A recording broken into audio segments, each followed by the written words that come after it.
What if the foundation of modern medicine was built on cruelty?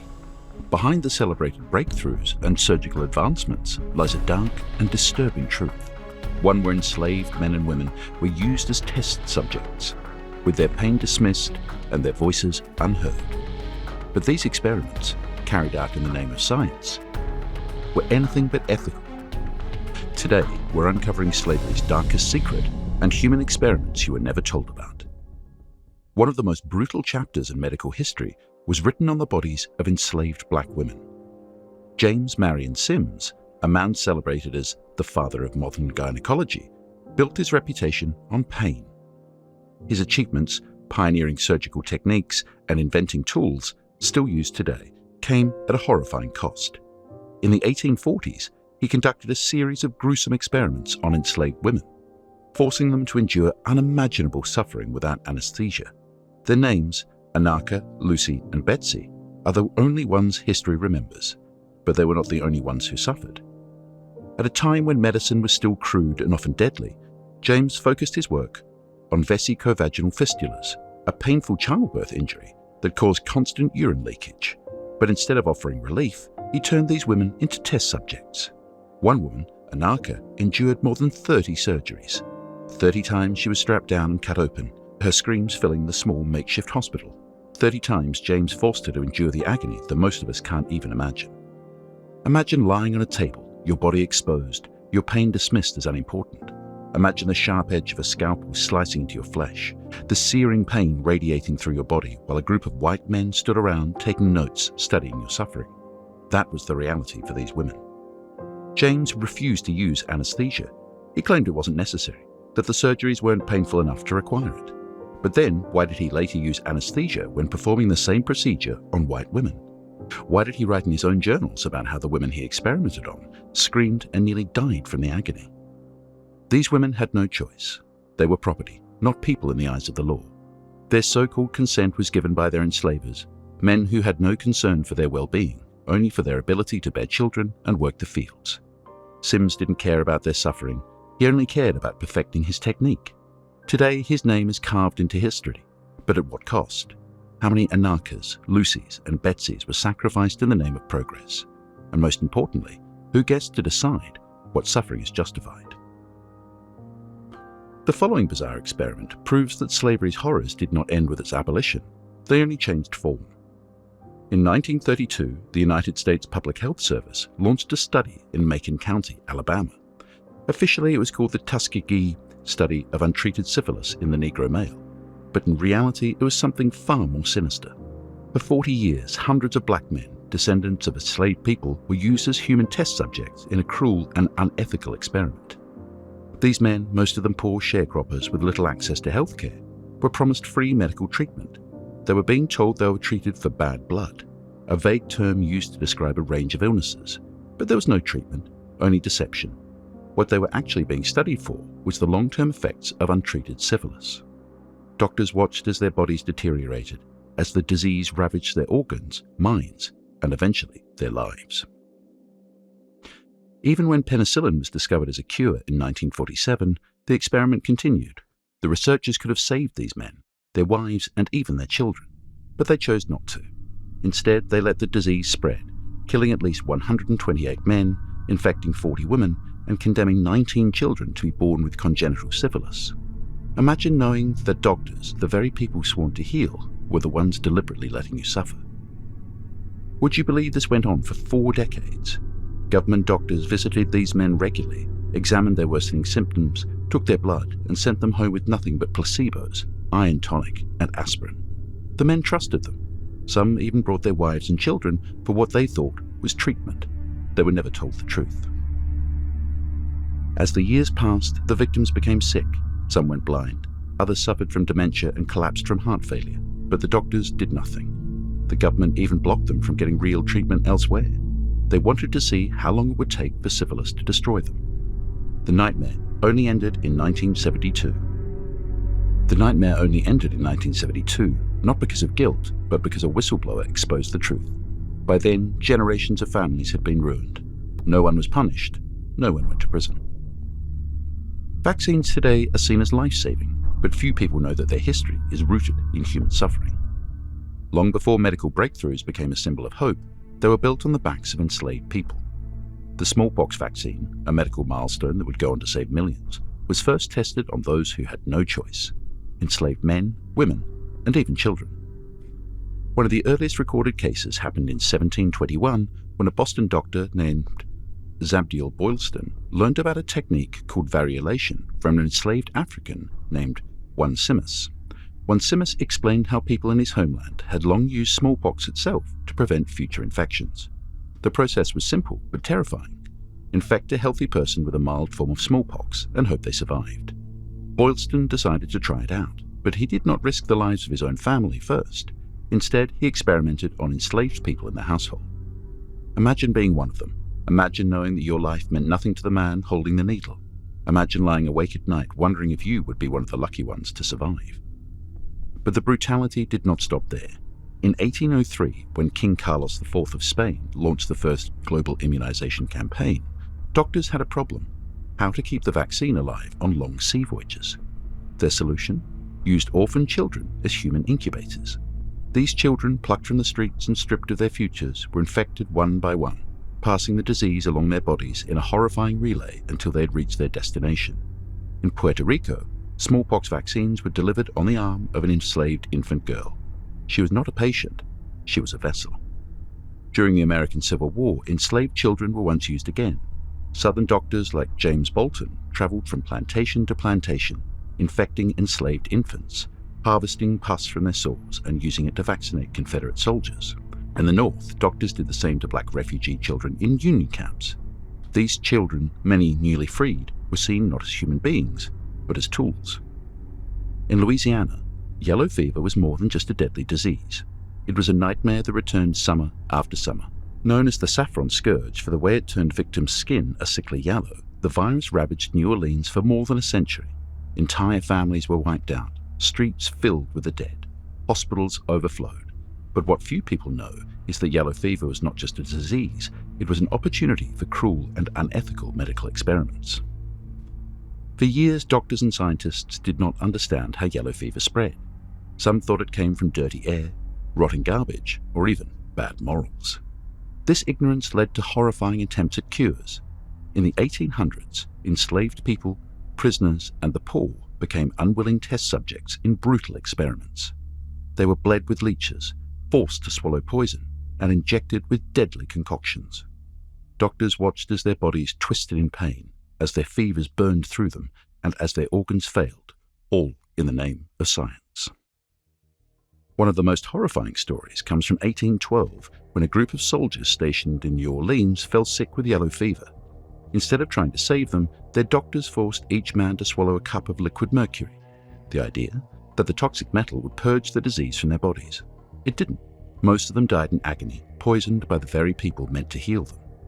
And then there were the enslaved people. Since white doctors saw black bodies as disposable, they experimented freely, testing theories about immunity and infection. Some believed that black people were naturally resistant to yellow fever. They weren't. But that didn't stop doctors from deliberately exposing enslaved men and women to the disease, watching as they convulsed and bled internally, waiting to see if they would survive. Those who did were discarded, and those who lived were often tested again. Year after year, the experiments continued. Doctors injected blood into healthy patients, forced the sick into closed rooms to see if they would infect each other, and even exposed children to the virus just to track its progress. The last major yellow fever epidemic in Louisiana came in 1905. By then, scientists had finally learned the truth. The disease was spread by mosquitoes, not by air or filth. But for the thousands of victims who had suffered and died at the hands of doctors' cruel experiments, the truth had come too late. Henrietta Lacks was never asked. No one told her what was happening. No one asked for her permission, and no one gave her family a choice. She was a black woman, poor and powerless, and to the doctors at Johns Hopkins Hospital, she was not a patient, she was a slave. In 1951, Henrietta, a mother of 5, went to the hospital complaining of severe pain. A tumor was growing inside her cervix, an aggressive form of cancer that would soon take her life. But while she was being treated, while she lay suffering in a segregated ward for black patients, doctors took something from her.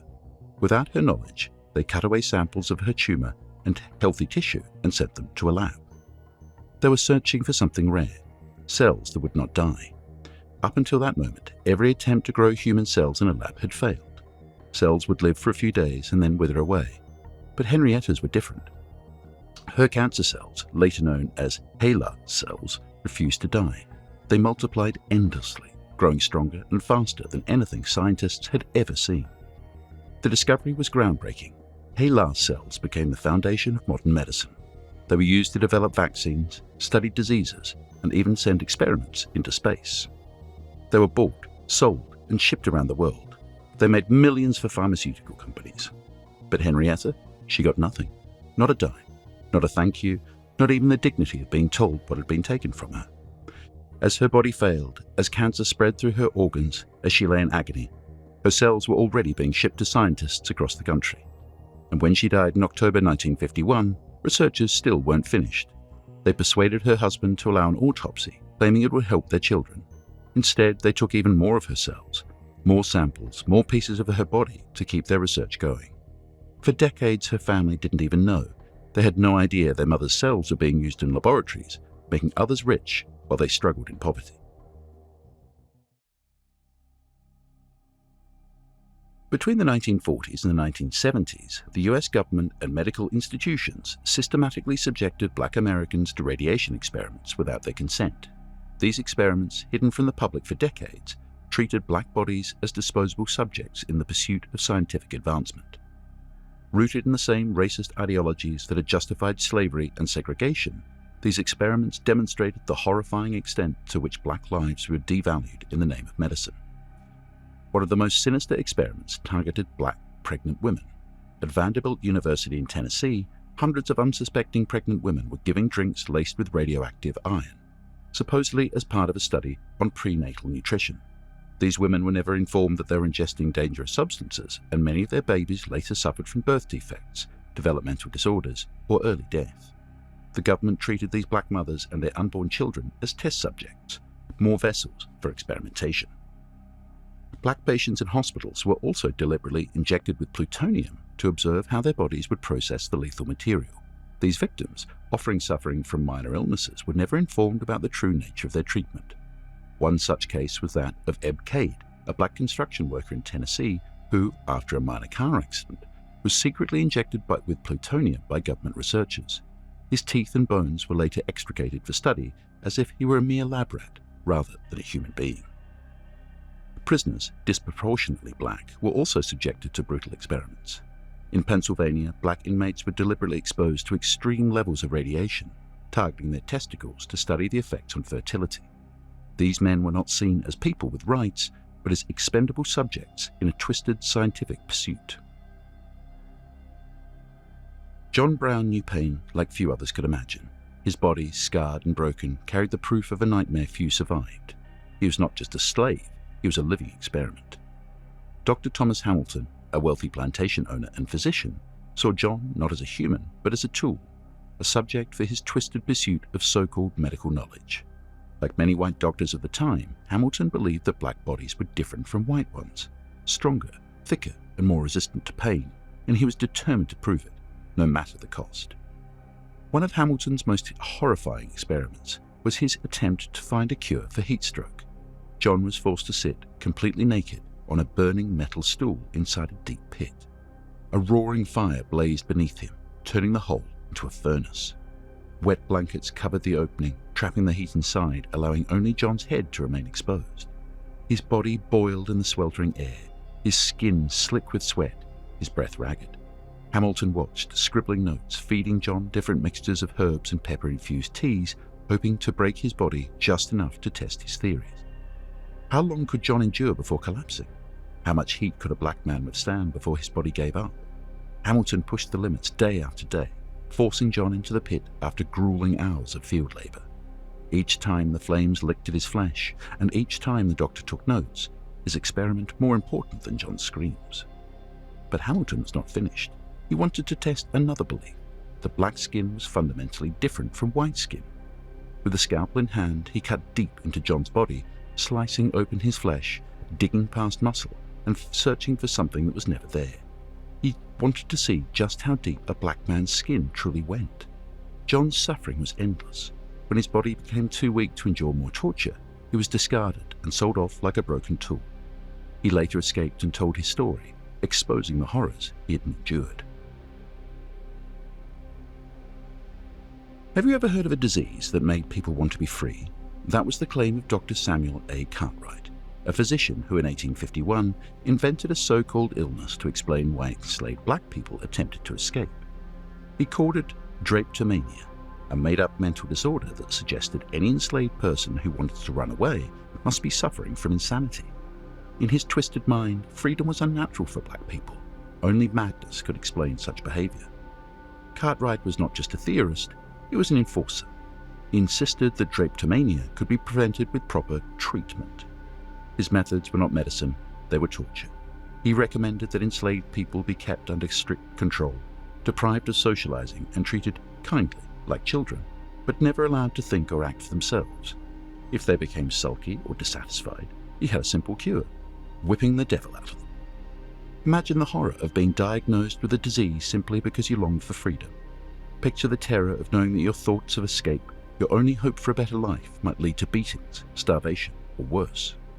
Under Cartwright's theory, escape attempts were not seen as acts of bravery, but as symptoms of a disease that had to be punished out of existence. His ideas spread throughout the South, printed in newspapers and medical journals. Slaveholders eagerly accepted them because they justified even more brutality. Cartwright's work gave them the excuse to tighten their grip, to claim that enslaved people were not just property, but also patients who needed to be cured of their desire to be free. But here's the truth. Drapetomania was never a disease. It was a desperate attempt to erase the humanity of enslaved people. A slave who ran away wasn't sick, they were sane. The real madness belonged to the men who believed otherwise, men like Cartwright who turned racism into science and cruelty into medicine. Back on the operating table, another black woman lay still, her body not her own. She didn't choose to be there. She had no say in what would happen next. The man standing over her was Dr. Ephraim McDowell, hailed as a pioneer in abdominal surgery. But history rarely tells the truth. Before he became a medical hero, before statues were built in his honor, McDowell carved his legacy into the bodies of enslaved women. McDowell's most famous patient was Jane Todd Crawford, a white woman who willingly underwent the first recorded Ovariotomy in 1809. She was celebrated and remembered for her courage and strength. But what about the 4 enslaved women who came after her? They are nameless, faceless, forgotten. Their suffering was not voluntary, their bodies were not their own to offer. One of McDowell's patients was a cook, valued for her labor, but not for her life. After he cut her open, she shivered violently, her body fighting to survive. McDowell gave her cherry bounce, a strong liquor laced with laudanum to dull the pain, then sent her back to work. There was no luxury of rest. No 25 days of recovery like Crawford had. She was simply an experiment that lived. Another woman was not so lucky. Her suffering stretched over months as McDowell drained her tumor again and again, bleeding when her pain became unbearable. Then, when he finally decided to operate, her body could take no more. 2 days after the surgery, she died. McDowell wrote her off as a failure and moved on. He was a man of wealth, a man of status. He owned at least 10 to 15 enslaved people, bodies he could use as he pleased.